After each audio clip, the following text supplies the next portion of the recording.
What's up, guys? Welcome back into a very belated almost a reunion show at this point. All tied up. Is this an episode of Friends? Well, it's primarily with a bunch of white people on it, so yeah, it is an episode of Friends. Clint, the college football playoff rankings just came out. Maybe the worst kept secret of anything that could have happened. And it looks like Bama has got at least 1 foot back in the door to make the college football playoff. You start. What do you want to do with this in the next 25 minutes? How do you want to go about this? I just want to say that it's been a long couple of days arguing with Miami fans. Every time I get on Twitter, you're in an argument with somebody. This is like watching me back in the day. I just decided for the next 48 hours until these rankings come out, when I see something dumb, I'm going to call it out for being dumb. And one thing about me, I really try to be consistent. Like I was saying last week or the week before last, one of the two, I guess it was the week before last. If Alabama makes it to the SEC championship and they lose, that should not be held against them. Right. So now I've positioned myself because of my argument. Now, I do think SEC versus ACC, there's a difference, but I will say based off of how I was arguing it, I'm probably not going to be the flag carrier as far as SMU still getting left out if they lose to Clemson. So just because I try to be consistent, I'm not going to flip-flop here now that Alabama's not in that position and other teams aren't. It could benefit Alabama. So, this has been a crazy couple of days. We knew it was going to be crazy. There were, I guess you could technically say 4 teams involved in this conversation with Miami, Alabama, South Carolina, and Ole Miss. In your mind, I get, would it have been Ole Miss that was never really in this conversation to you, or should it have been Miami? Or what did you think versus what did you, what's your own personal belief? Miami being at 12 is the biggest joke out of everything. We sat there all day. Like those of you that know me or follow me, anything like that. Like I cover SEC stuff for Louisiana Sports.net and ESPN in Baton Rouge. I cover South Carolina for Locked On, and then I cover Alabama for here.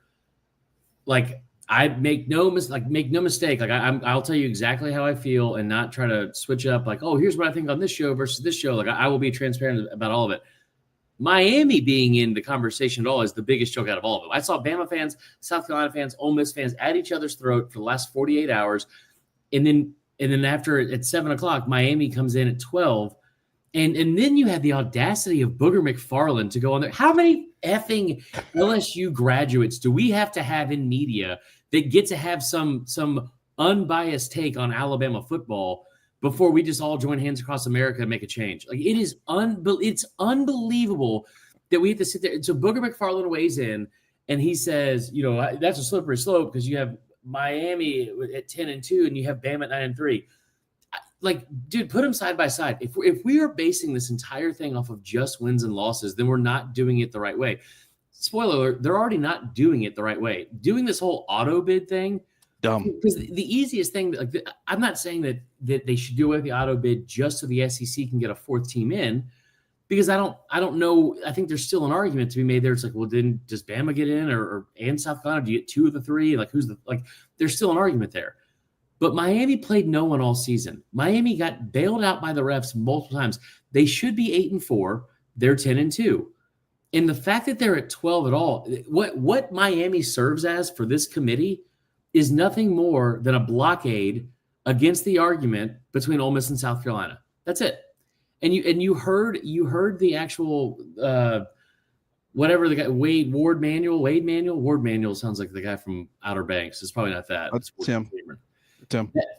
That guy came in and said, here's the thing.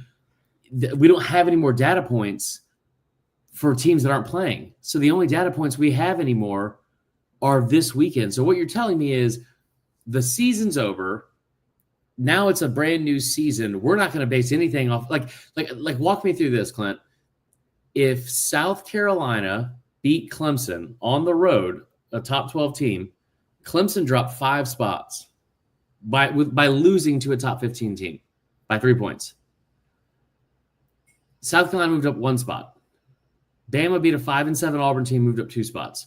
More egregious than all that, Ohio State lost at home to a 6-5 Michigan team, 13-10, with the worst offense in the country. Their best offensive player and best defensive player both out for the game. They dropped 4 spots. What are we doing? No, yeah, that's a great point. I mean, I thought they would. Did you not think they would drop behind Tennessee? I 100% thought it was going to be. Yeah, I mean, I thought it was really. I wasn't expecting them to drop further than that, but I was definitely expecting Tennessee to be ahead. That playoff game would have been in Knoxville compared to Columbus. Right. We'll see where things end up. How they end up playing out. But I mean, I do. Part of me had wondered, like, for Alabama fans, I've been kind of saying you probably need to be pulling for Georgia. What does it hurt if they win? But what it could help is just if there are any sort of lingering debates happening here, right. Alabama beating the SEC champion, a team that's going to be locked into one of those top 4 spots in a playoff bye, first round bye, then, I thought, okay, that would make a lot of sense as far as a data point. Apparently that does not matter much to the committee. Right. Miami is fortunate that Syracuse ended up in the top 25. So they have one top 25 opponent that they have played all year, and they're checking in at number 22, and that was a loss. So explain to me how in the world they were ever in this conversation. I've been arguing with Miami fans all day, more so South Carolina fans, speaking candidly. No. The reason the argument has been more probably, or the debate is what I will call it, back and forth with South Carolina, is I feel like South Carolina had a much more legitimate gripe. I mean, I was worried that the committee would value the wins and losses because that's what they have been doing all season. I thought they were the bigger threat as far as the committee is concerned. But the team who had the biggest argument, in my opinion, was South Carolina, despite the fact that I then realized you'd need to be pushing Ole Miss over South Carolina, even though I don't personally believe it. Mm-hmm. If you're pushing Alabama and how much head-to-head matters for them, and they have to be ahead of South Carolina, you can't be inconsistent and then come in saying Ole Miss doesn't deserve to be in front of them too, when they have a head-to-head and it was 27-3 or whatever the final score was.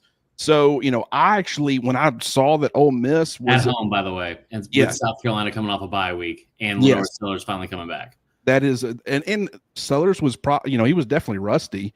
But to me, I liked the fact that they revealed, hey, we're going to do this with Alabama. We're going to prove that head-to-head matters, but we're not going to be inconsistent with that. We're putting Ole Miss ahead of them too. Yeah. I viewed that as far as me personally, how I should be approaching it. I respect the fact the committee went a similar route. So if I'm being objective and I'm being honest, I just think that South Carolina deserves to be in ahead of Bama, even, and I know it's an unpopular opinion, but listen, you cannot make this argument based off of hypotheticals. You can't. And that's clear. Like, the committee proved that tonight. I have a very hard time being objective here, and this is a hypothetical, but if Bama had lost to South Carolina by 2 points on the road in that fashion, reeled off 6 wins, had a quarterback that finished out the season in his last 6 or 7 games with 19 touchdowns, only 4 interceptions, had a 6-0 streak to end the season. Now, and let's keep in mind, the 6 straight wins, it's not like that's just a good second half. It's the longest current winning streak of any team in the SEC. Any team. 4th best in the nation. 6 straight wins. Seems like a low number compared to like some of the years past, but like that's where we're at.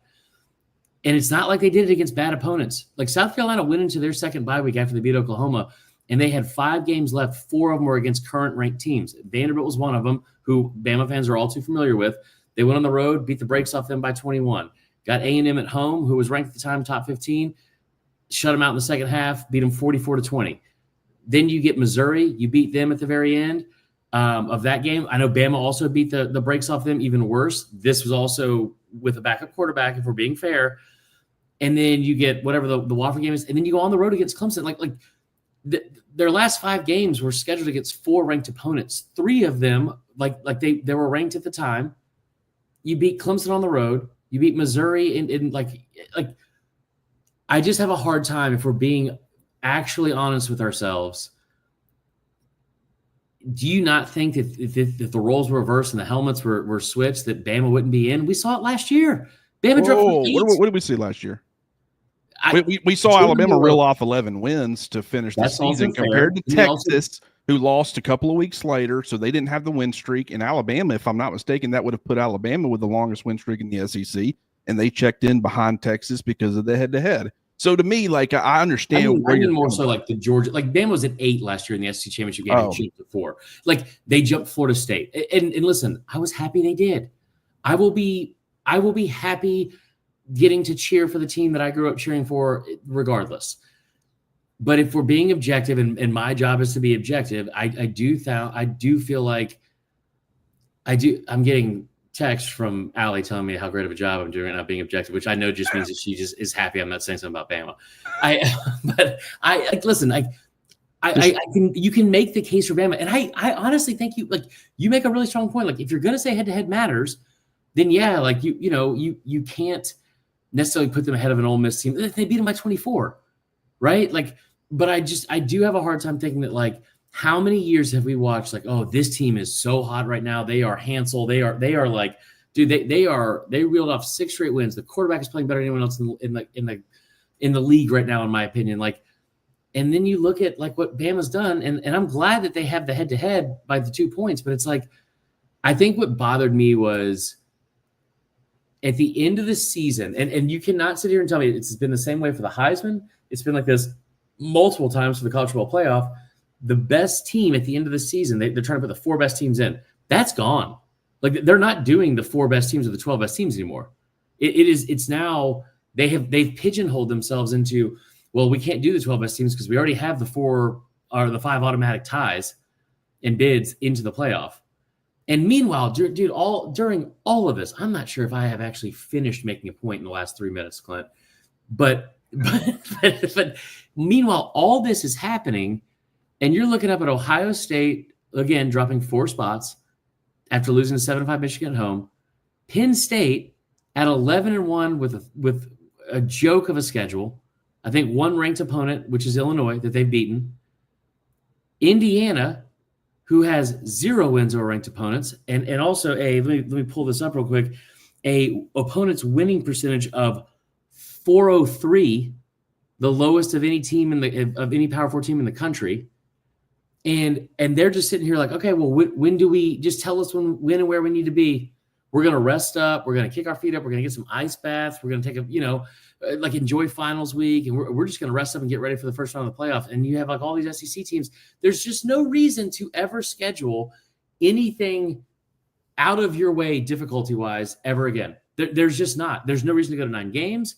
And there's no reason to go out of your way to schedule anything difficult, because the Big Ten, especially, and Notre Dame as well, are proof that it doesn't matter. SMU's the same way. Well, I mean, okay, I am 100% with you on that. This was my argument against Miami, because what you are doing, somebody, replied to one of my tweets today and said, I'd 10-1 rather have an 11-1 or 10-2 team in a conference rather than, a 9-3 SEC team. And my response to that was, well, I hope you really like the Alabama Mercer games and, the Indiana Western Illinois games, because that's what you're promoting. What is the incentive for anybody to schedule a more difficult schedule when the only thing it is going to come down to is wins and losses? At some point, strength of schedule, it has to matter. And I will say, when you were comparing, obviously Ole Miss, their strength of schedule is further behind South Carolina and Alabama's, period. So while they had that head-to-head and they did end up in front of South Carolina because of that head-to-head, that was the statement to me, Chris, because the metrics, they were so close between Alabama and South Carolina where everybody was pushing the head-to-head. But nobody was really giving Ole Miss a chance to even be in this conversation because of the metrics and it didn't support, even though Ole Miss had the head-to-head. But they said, oh, screw the metrics. It doesn't matter. Right. There's a reason we play these games, and we don't want that to stop mattering. And so they put not only Alabama, but Ole Miss ahead of South Carolina as well. I understand what you're saying, but like I said, last year Alabama reeled off a really, they got a way. Obviously, you followed up a really rough performance against Texas with I would argue, equally as rough as with a performance against USF. But then, really, from that Ole Miss game, second half of that Ole Miss game moving forward, it was a completely different team. To me, it was one of the best teams.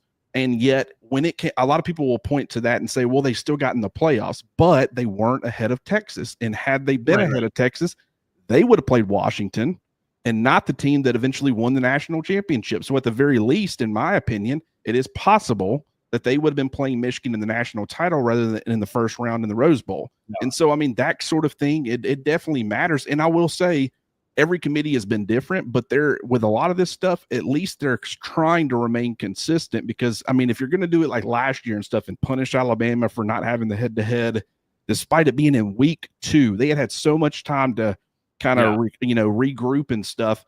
Then, I mean, obviously if Alabama's on the other end of that and they have the head-to-head win, I think that should benefit them.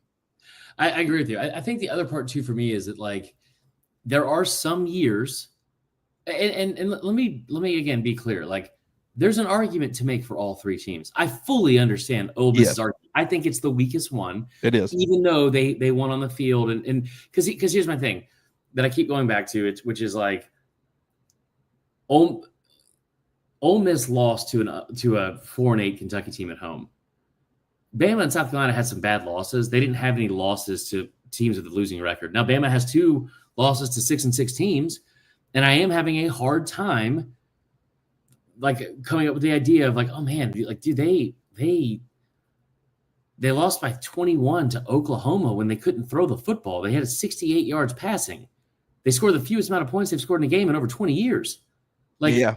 And I also have an issue with, okay, when you have everything in front of you to gain, this is what we talked about with Mick on the Sunday shows, which is like, dude, every time they had a chance to handle success well, they didn't do it. That bothers me from the Bama standpoint. I do think you're right. I do think it's fair to say, like I'm not going to sit here and be like, oh, South Carolina's screwed. Like, I think that they deserve to be in at the end of this season more so than if I'm being objective. The head-to-head has to matter. I think you're completely right about that. And the other part of it too is that if you really want to get into the reason why we're here, like the actual reason why we're here, I know Bama lost to Oklahoma. I know that what do you call it? What do you call it? Bama lost to Oklahoma, and I know Ole Miss lost to Florida. I will say this, and this is more of an opinion than anything, but I think it's one that's pretty universally accepted for a lot of people if they're telling the truth. I think Alabama deserved to have all 3 losses. They lost flat out to those 3 games. I also think Ole Miss deserved all 3 of their losses. I think South Carolina deserved 2 of the 3. That ref show that happened in Columbia in week 3 against LSU was a joke. It was like, Bama, Tennessee in 2022. It's a joke. And the thing that's going to hurt this conference, getting these teams in, you wouldn't be having this conversation about a 9-3 South Carolina versus a 9-3 Alabama if that doesn't happen in September. And you could make the case that you wouldn't have this situation if maybe a 10-2 Bama doesn't have these issues with Tennessee either of the last 2 times they go to Knoxville, and it's been a ref show with 32 combined penalties for 241 yards. Those are actual numbers. I think that the top down, like, trickle down effect from what Sankey has put into this conference has inevitably kind of screwed a little bit of the like what's good for the brand. I'm not saying Bama getting in is bad for the brand. I think it's great for the SEC, but there's so many of these like what ifs you could look at the end of the season. And again, I think all 3 teams have a valid argument. I fully get it. I think as of right now, there's one of them that's playing the best brand of football or best football out of any of them, and I don't think they're in. Well, I mean, okay. Here's the thing. I hate arguing with you. Well, I'm being nice about it. I mean, I know for sure. I'm just saying I hate doing it. No, the last 6 games, like, that's kind of like, is that what other metric really supports South Carolina? Yeah, other than they've looked like the best team over the last 6 games and they have a better record over the last 6 games. To me, the more concerning loss for Alabama was Oklahoma, not Vanderbilt. Vanderbilt's the one that, from a name, standpoint, everybody's going to point to that and say, dude, you lost to Vanderbilt. But I mean, they lost 4 of their 6 games by a touchdown or less. They should have beaten Missouri. They came within 3 of Texas. With 3 turnovers. 100%. They lost by what? Like 7 in Baton Rouge to LSU. And a lot of people point to like Georgia State and them losing to them, and it's like I've already said early in the season, still figuring some things out. You had Missouri, you had Bama coming up. They look past them.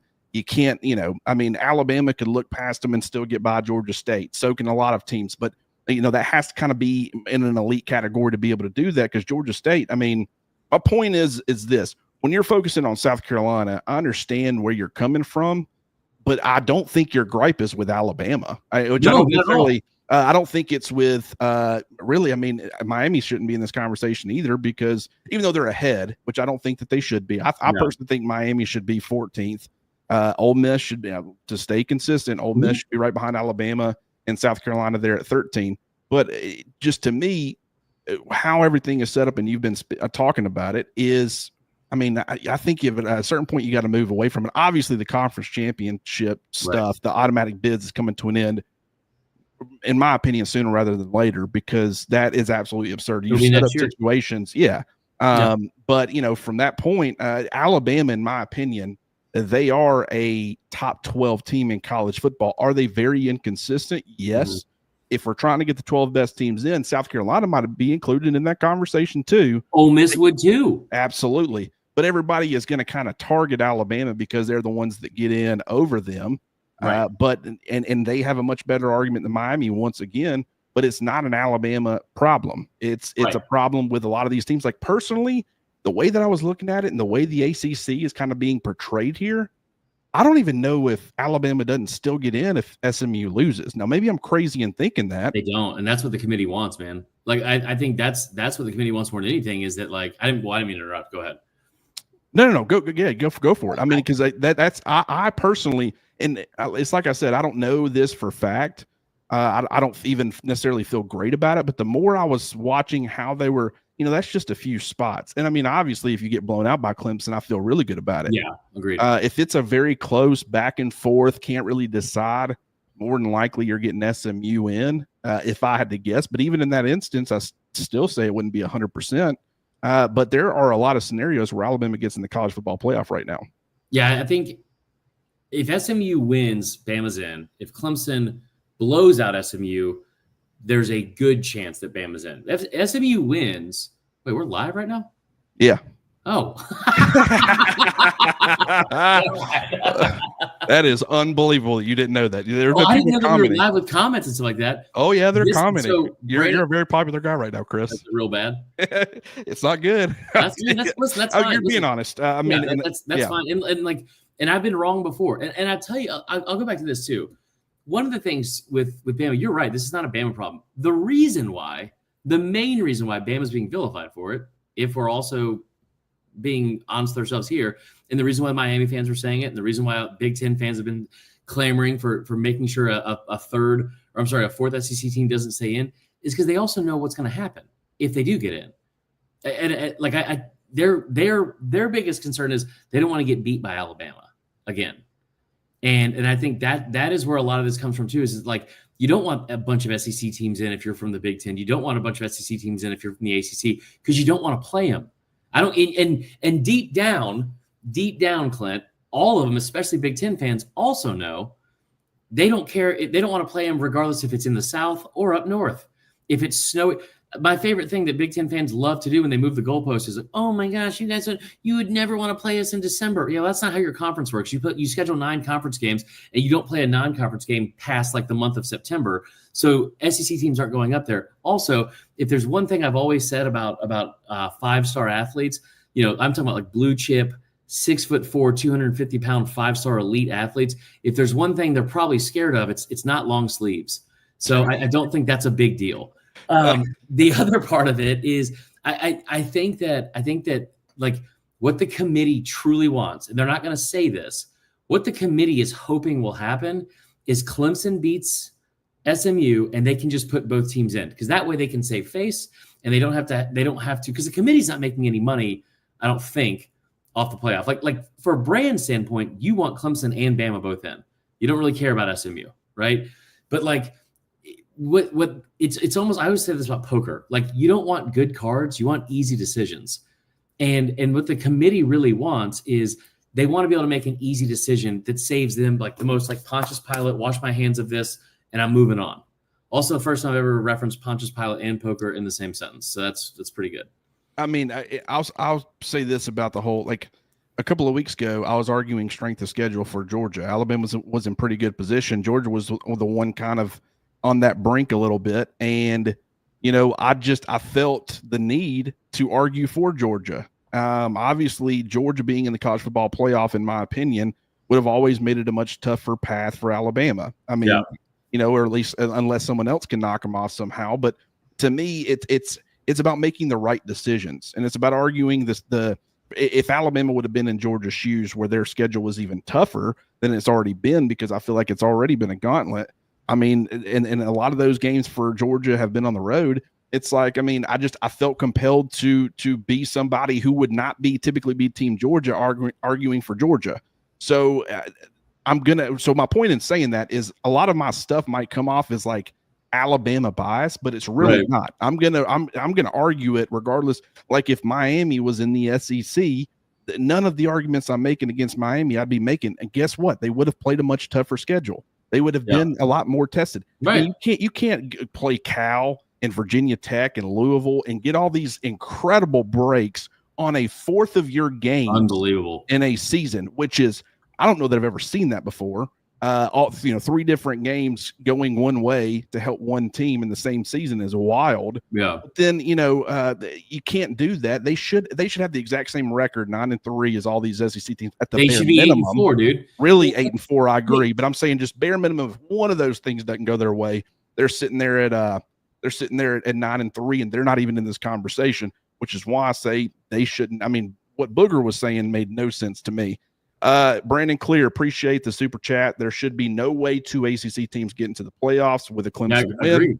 I agree that they should not. Will they? I don't know, but that's kind of the next gripe. And it to me, when they were arguing for a lot of gripes in the chat, I'll say that.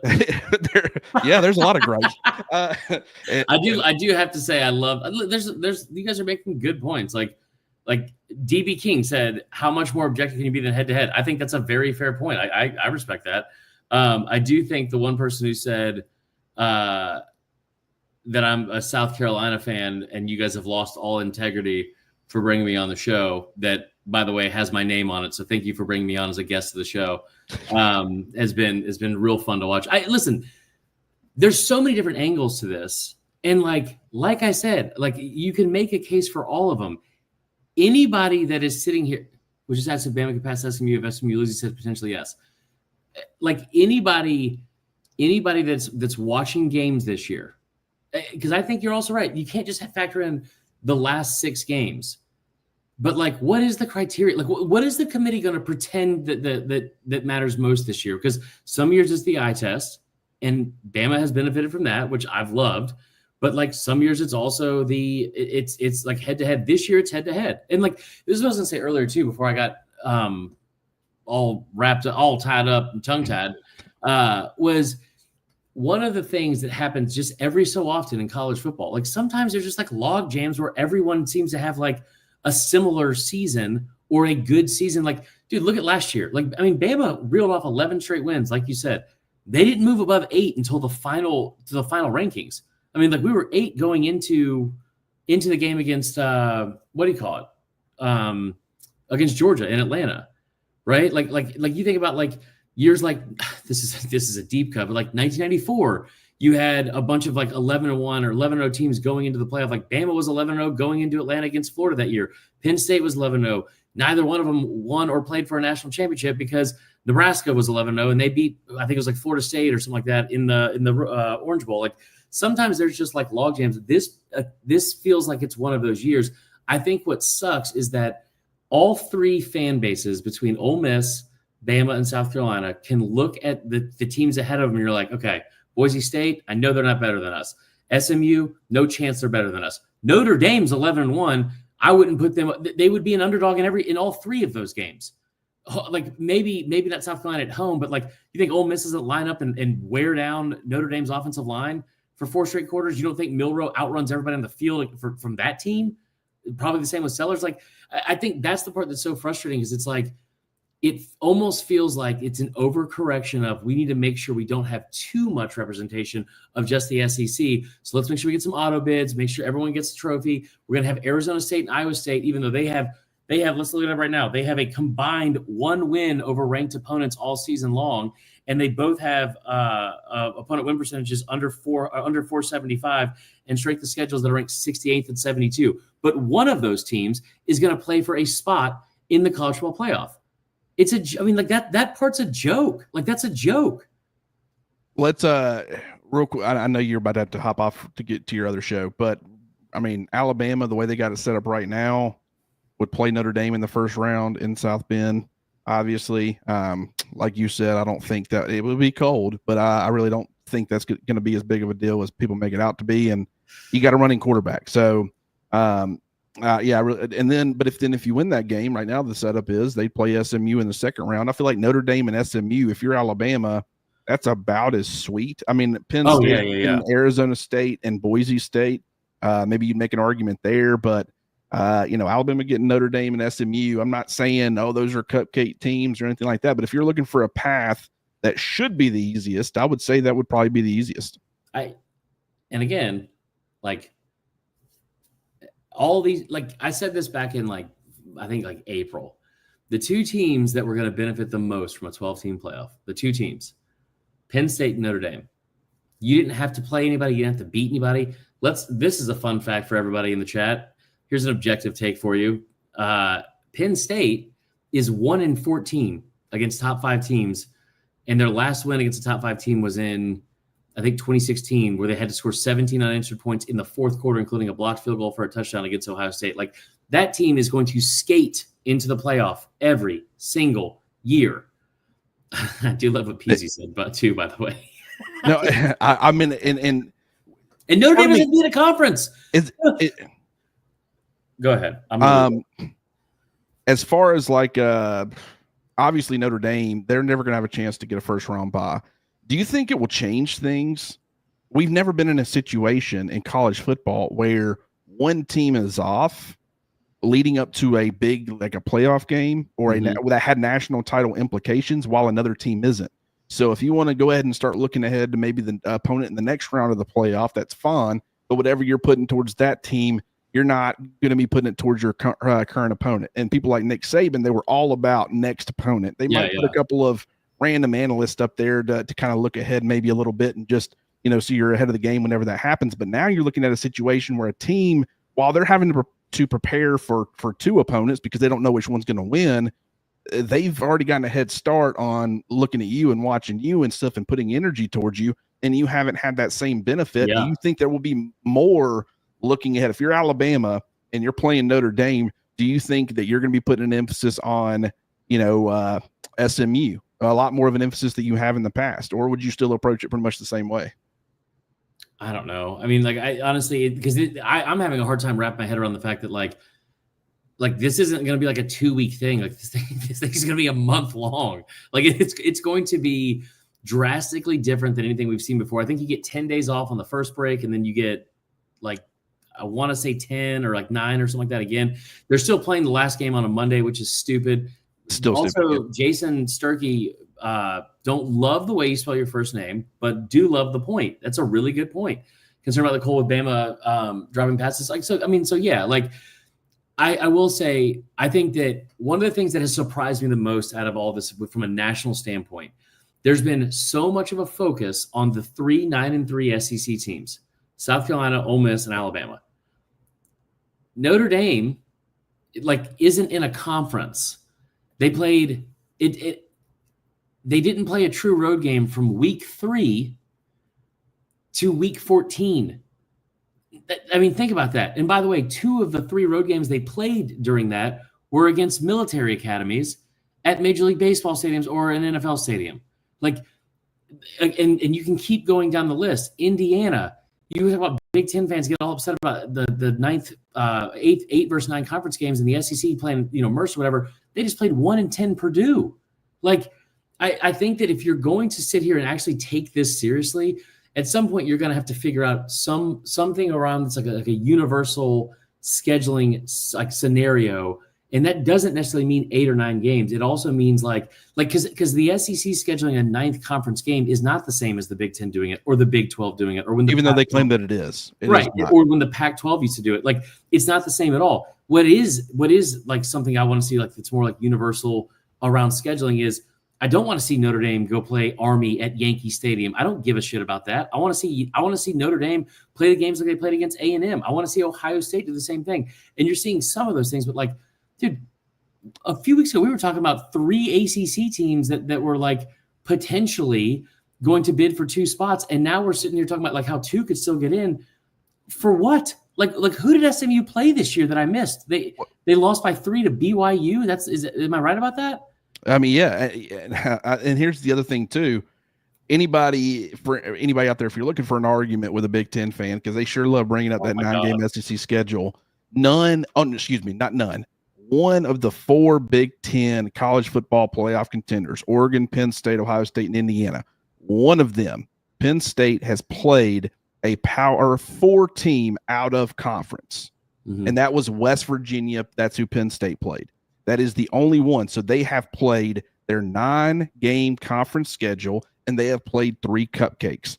Alabama has played an 8-game SEC schedule, and they've played Wisconsin, a Big Ten team. On the road. If you're arguing it, correct, on the road. So if you're arguing that the SEC needs to go to a 9-game SEC schedule and they take Wisconsin off, you're essentially admitting I would rather Alabama play another SEC team than have to play one of our Big Ten teams. Why? Because we know the SEC is better, and that will be a more difficult challenge for Alabama than anything we're going to be able to put up and provide outside of maybe 4 or 5 teams. So it is, and it's once again, it is. I think one of the things that's an issue with it is like just the scheduling imbalance. And this is, dude, look, how about we take a step outside of the argument that we've been having about the same 3 teams and some of these other like non-SEC teams. Why don't we look at the top 2 teams that are playing in Atlanta this weekend?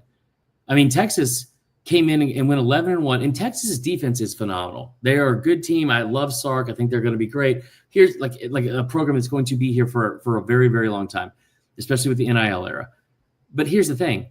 Texas, going into last Saturday against A&M, 6 of their wins were against SEC teams. 6 of them were against teams that were ranked or that were bottom 7 in the SEC standings. 3 of those 6 were against backup quarterbacks. Then you look at who they're playing in Atlanta, and you have Georgia, who played 5 top 20 teams, 4 of them away from home, 3 of them in true road game atmospheres.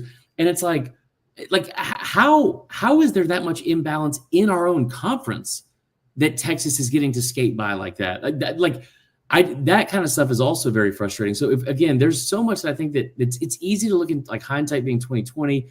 I do think a lot of you have made a lot of good points, and let's not make any don't make a mistake about it. Like, I am going to be happy if on Sunday I see Alabama's go up there in the 11th spot. Last year, I sat there with Allie, and I sat there with my co-host on our old podcast, who's a Florida State grad, and had to be like, oh my God, I can't believe they let Bama in over 13-0 Florida State. That's terrible. Like I will be very happy for it. I just think that there's just so much that I feel like needs to be fixed with the current format already. And I honestly thought the 12-team playoff wouldn't make it as noticeable, but it just bums me out a little bit, because it's like, man, I would rather watch like Bama and Ole Miss go at it. I'd rather watch Bama and South Carolina play again than watch like some of this other crap. And I just it just frustrates me that we just had a 14-game gauntlet of a season for so many teams in this conference,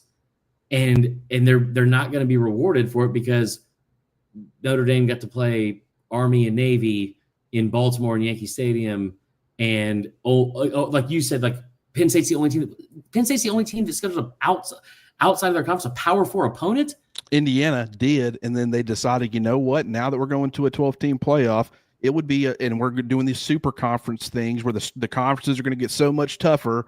Who would have thought Indiana would end up with their schedule? They were like, oh, we got to get out ahead of this, and we got to go cancel our game with Louisville and put Western Illinois on the schedule. Right. We reward that.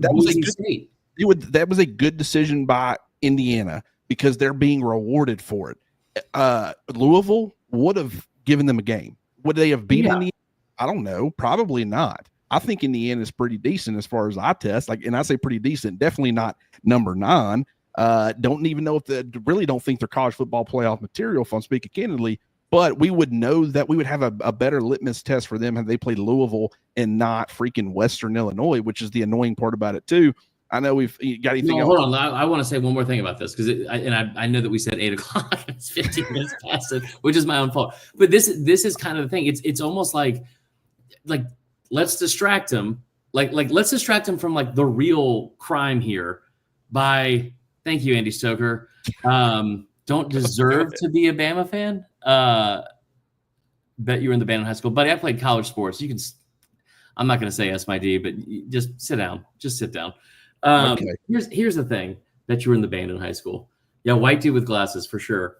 Here's the deal. Like it's almost like, hey, we're gonna make sure we avoid any of like the real issues being talked about by having like all of this being focused on who's right on the outside to getting in. I do think that Jason Sirkin makes a good point that Notre Dame needs to have pressure to join a conference because I'm tired of that. It's only beneficial to them. It's only beneficial to them and no one else in the country. And now, once again, it's a detriment to a lot of other teams around the country. And that's ridiculous. Like, dude, that makes no sense. Like, Oregon played a 3-point game against Boise State. They don't have a ton of – I think that they're the best team in the country by record, and they beat Ohio State, all that kind of stuff. But, like, they don't have a ton of impressive wins. They don't have more impressive wins, I think, than Alabama necessarily. They beat Wisconsin by 3. Alabama beat them 42-10. And a come from behind win. Like, you know, they were trailing and going into the 4th in that one. I do think things like that is very frustrating because, like, you can sit here with 9-3. Does Bama deserve to be in? Does South Carolina? Does Ole Miss? Like 10-2 Miami? And all the while you're sitting there, like, it hasn't just been the fact that 11-1 Indiana is going to get in. It's the fact that they've been a shoo-in. They've been a shoo-in, and so has Penn State, and so has Ohio State, and so has Oregon since they started making the rankings. Like by week 2 of these rankings, like when we were like in like the second week of November, all of them had a 95% chance or better to make the playoff. And that part is like, man, the rest of us are sitting here like trying to finish out a season and like all this like very they're fighting for scraps. Yes. And you're talking about an Indiana team that's, oh my God, it's the second week in November, and we're just now going to play a ranked opponent for the first time. And let's not kid ourselves, because last year when you had Michigan lining up to go to the college football playoff for the 3rd straight year, they did the same thing. They didn't play a ranked opponent. Michigan didn't play. This is a true fact. Michigan didn't play a road game outside of the state of Michigan, excluding the COVID year. They didn't play a road game from 2019 until September 30th of last year. They didn't play a road game in the first month of the season for that entire time. And it was on the very last day of the month at Nebraska, who went like 4-8. Like, I mean, what are we doing? That part is just ridiculous. Yeah. And the other, and I've seen everybody's comments about Kobe Prentice entering the transfer portal. Obviously that's it's not shocking news based off of just where he kind of fell in the pecking order, and you kind of saw his role kind of diminish. But, you know, we'll be talking about that a lot more tomorrow. Tomorrow's the early signing period, and we're going to be going, I mean, it's pretty much going to be all day. I mean, we're going to be live. We're going to be talking about breaking down the recruits. I've been doing research and taking notes. So we're going to be breaking down how guys fit within the roster, and we'll be letting you know when guys sign. It's going to be a hell of a day tomorrow, both on the Cover Crimson at covercrimson.com on the message board and on the Cover Crimson YouTube channel. You're certainly not going to want to miss that. Also tomorrow, I do want to, and at some point, if we can get you free, I'd like, because we're going to be on so much, we're going to bring in people. Hopefully we can get you on and talk about some things. One of the things that tomorrow, tomorrow. Yeah, I won't talk about South Carolina at all. I'll say all. No, you won't be allowed to. In fact, that will be like a bleep word. We will make it to where anytime. I just hope I deserve to be a Bama fan tomorrow. That'd be great. Well, you better get to repenting for some sins that you've made tonight. But I do want to talk a little bit. I find it fascinating how it is possible that Georgia and Texas could end up playing 3 times. And so with this game, it's kind of like Georgia is kind of positioning maybe for a first-round bye, but do you really want the first-round bye? You know, all this stuff. It's like, how much are we? What's that game going to look like this weekend? How much are they going to want to reveal when you've already revealed a ton in the first matchup? Then you play a second time, and it's like, man, but if the next time, this game is in a lot of ways meaningless. You're both in. So how much are both teams going to want to reveal in this game? So will it be like a some sort of watered down version of what it would be, with two teams really just trying. They don't care if they win or they don't. They want to win. It would be cool to win the SEC championship. I'm sure the players want to do that. Anybody does. But there's also a flip side. It's like, I want to be able to win by holding back as much as I can, because this is not for all the marbles with this particular team. I find that fascinating. I want to dive into that more tomorrow, and we will. And also get on over to mybookie.ag. Use the promo code next round. 300. There's odds on there right now whether or not I'm going to get fired after this episode. I mean, I don't think you're making it out of the episode, Chief. I think they're drafting up the email right now. No, I'm just kidding. But there are Alabama plays North Carolina tomorrow in basketball right now. If you're a Bama fan, I just thought this was going to be like the slowest week. I thought we were having a week back. And are you kidding me, brother? I'm going to tell you. And with Alabama now being in the position they're in right now, which granted, what you're essentially doing, if you bet on Alabama and their odds to win the national title right now, you might be banking on SMU beating Clemson. Like it's kind of like a parlay. You got to have a couple of things happen to score on that bet. But I'd go ahead and do it, because the odds are only going to change if SMU does beat Clemson. Those odds for Alabama or the plus money that you can get, that's going to decrease. So get on over to mybookie.ag and throw a little money down on the Tide to win the national title. Because I will say, do I worry about the consistency factor? Yes. Do I think they can string together multiple good games against really good teams to win the national championship? I don't know. We'll have to see what really focused Alabama looks like, knowing it's a winner-go-home situation from here on out. And I'm sure they'll be motivated and focused. But I also think that when they're playing their best football, there's nobody in the country that they can't beat. Dude, I'm telling you right now, if you go to MyBookie right now, use the promo code next round, like Clint said, bet the house on Bama in the first round, no matter who they're playing. Like, they could have a Oregon Georgia super team. Dude, we talk about this so much, the parallels of the season when they coming off a bye week, world beaters. So I love that, especially in the first round. Stacey, please don't text me anything bad like that. Also, love your work, dude. Nice to officially kind of meet you. So there you go. All right. Appreciate you, Chris. Appreciate everybody who is tuned in.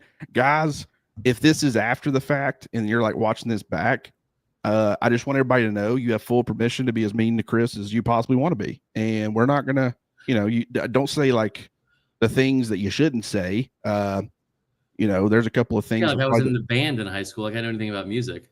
Well, I mean, that's fair. That's quite a leap. I mean, that's like me though. I got a guitar in the background. People just assume, and it's like, you don't really know. Really, I get outside of football, and that's about all we know. Appreciate everybody who's been watching, listening, however you consume it. We appreciate you. Chris, I'm sure at some point we will talk again tomorrow. Thank you so much, Allie, for showing Chris what Crocs are. Yeah, she's pissing you. Am I allowed to say Roll Tide? No, you're at least on a 24-hour ban. I'm in timeout. All right, I gotta go. All right, appreciate you guys. We'll talk to you guys soon.